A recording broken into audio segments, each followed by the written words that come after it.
Hey, I'm Amy. I'm 23, and I've been besties with my neighbor Drew for years. But I've never thought of sabotaging his wedding, ever. Heck, I thought I'd be the one marrying him. Well, I mean, if no one better came along. Drew's 2 years older than me, but back then, I wasn't your regular girly girl. Instead, I much preferred hanging out with the boys and playing basketball, so we quickly became best friends. But when I hit puberty, how I looked began to matter more to me. So I started making efforts and behaved more like a lady. Result being that guys started noticing me, Drew included. One time back in high school, Drew asked me out, but I just laughed it off and told him to stop kidding. In other words, I rejected him. It was good to know that I had him as a backup, but right then and there, I didn't want to date him. Why would I, when I could have any boy in the school? After that, he pretty much did anything I asked, treated me like a princess, and followed me everywhere I went. Heck, we were so close that it was an in-joke with my family that we would end up together. When I went to study in Europe for 3 years, Drew was still there for me when I went through tough times, or even breakups. Being in a different country meant that Drew and I didn't talk as much as we used to, but I knew that if I needed him, then all I needed to do was click my fingers and he'd appear. Whenever I came back home for the holidays, he was always there at the airport waiting to pick me up. So when I finished my studies and arrived home for good, I expected him to be there to pick me up with a large bunch of flowers in hand.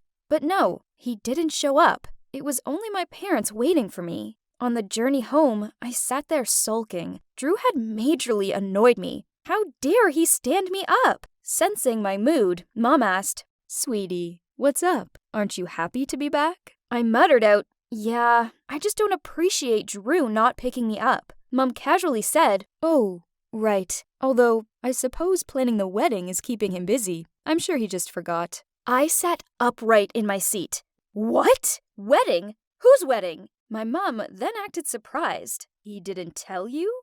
Oh, how busy the groom-to-be must be." "Honey, it's Drew's wedding." This uneasy feeling washed over me. I felt like I'd been cheated on. Okay, so I didn't love him, but that's not the point. How dare some girl come along and steal him away from me? I arrived home to see Drew pacing the curb. He spotted me and gave me an excited wave. I stormed over to him and shouted out, "Why didn't you tell me you're getting married?" He smiled and then replied, "I'm sorry, Amy. I just wanted to do it in person as I have an important question to ask you." He sounded so serious. Then he reached into his pocket. OMG, was he going to propose to me? Has this all been a prank leading to this moment? But no, he pulled out a packet of mints and offered me one. At that moment, a girl walked out of his house and passed him a coffee. He wrapped his arms around her waist and kissed the top of her head. Yuck!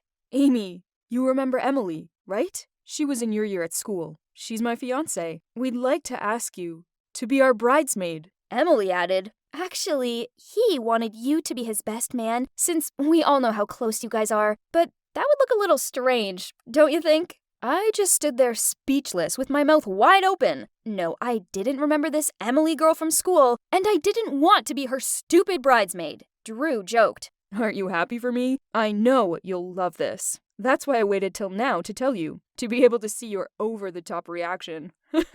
I had no reaction. I literally couldn't find any words to say and just stood there motionless as the realization that the guy I could always count on was now someone else's, and I was meant to help them out with their lame wedding. I tried being happy for them, but they just made me feel so sick. Now whenever I wanted to see Drew, there's Emily tagging along, and they always talk to each other in this annoying high-pitched voice, not to mention the kissing and hugging every 5 seconds. I couldn't stand seeing their PDA for another moment, so I decided to pull some mischievous pranks.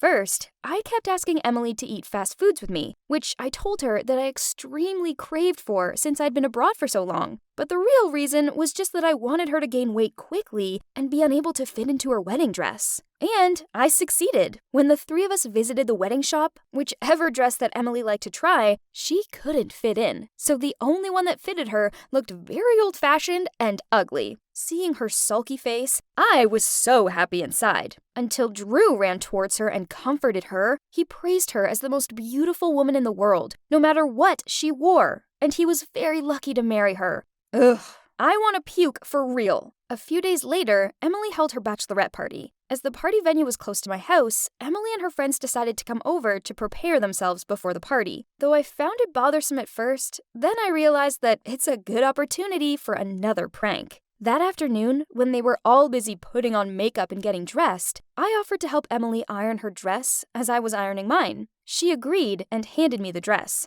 I secretly turned up the iron's temperature, and it burnt her silk dress in a blink. I screamed and acted like it was an accident. Emily and her friends immediately rushed over. They were shocked to see the dress was totally ruined. I apologized frantically as tears started to well up in Emily's eyes. Are you sure you didn't do it on purpose? A friend of Emily asked me. Then everyone gave me a dirty look. No, don't say that. Amy's just trying to help me, Emily said through tears. Jeez, why did she have to be so nice? After that, she called Drew, cried desperately, and told him everything. And just half an hour later, Drew showed up and handed Emily a brand new dress, which is even prettier than the old one. Emily hugged Drew, kissed him on the cheek, and went on and on about how he's the best. Yuck! Suddenly, some of Emily's friends whispered something like, Emily is so lucky to have a fiancé like Drew.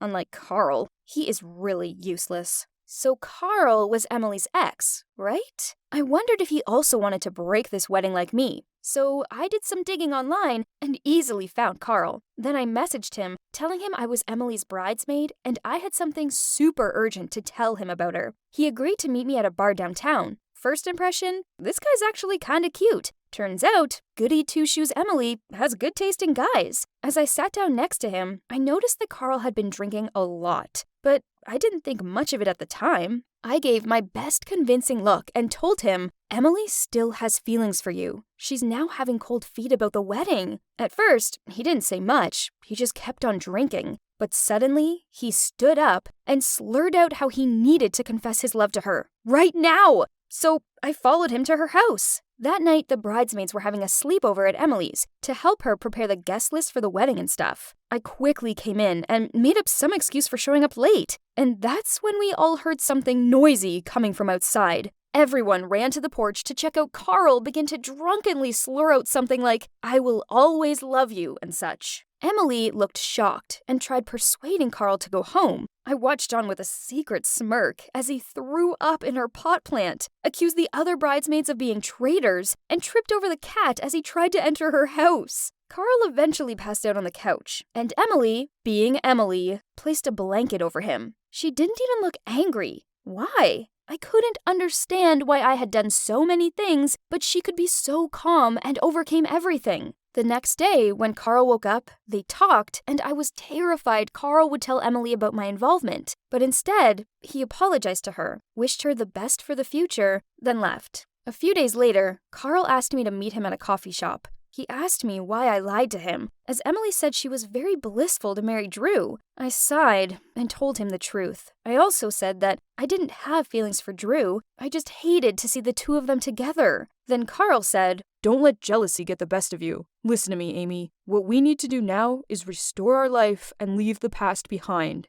I felt down upon hearing his words, but I knew Carl was right. Despite Drew having been my best friend since childhood, it was the moment he needed to have a life of his own. Don't be so sad, Carl said, patting my hand gently. I looked up and was fascinated by not only Carl's look, but also his maturity and sensitivity. The wedding day came. I stood next to Drew and Emily as they exchanged their rings to take a vow to be husband and wife. Somehow, I felt so proud that my best friend found his life partner. But still, I felt a little uneasy inside, until I spotted Carl in the crowd. He walked over, gave me a bright smile, and joked that he was going to spend the rest of the day here so I couldn't cause any more havoc. I laughed out loud and responded, it was more about him than me that would be causing trouble in the wedding. After the ceremony, we spent time together walking through the park and went to an arcade. I have to admit that it was kind of fun and took my mind off things. Since then, something weird happened. I've found myself thinking about Carl a lot. Like, a lot. Am I developing feelings for him? Maybe now is the time for me to find my life partner too. And I think I've found a great candidate.